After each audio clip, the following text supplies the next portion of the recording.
מה אתה זוכר מאותו הלילה? היסטוריה וזיכרון יכולים להיות ידידים קרובים או אויבים מרים.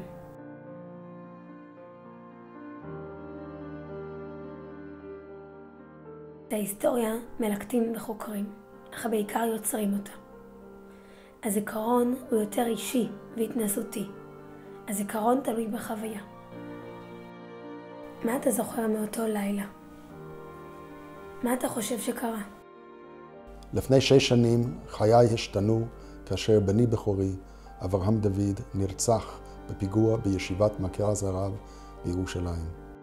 מאז הייתי צריך להתמודד לא רק עם האובדן הנורא, אלא עם שאלות קשות אודות הזיכרון והנצחה בכלל.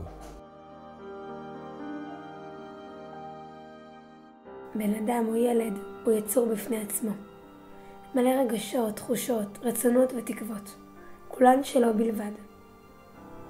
אך כאשר הוא הולך, מה נותר?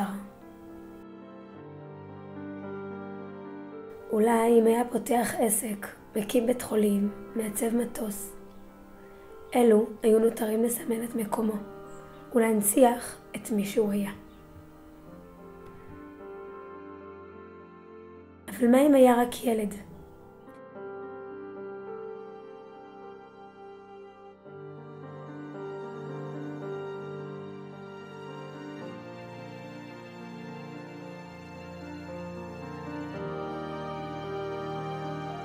מה אתה זוכר מאותו הלילה? מה קרה?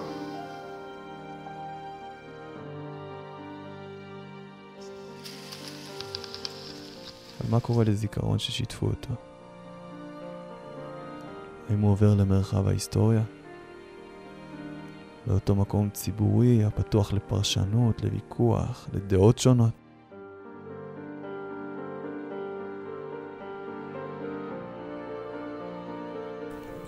אז למי שייך הזיכרון?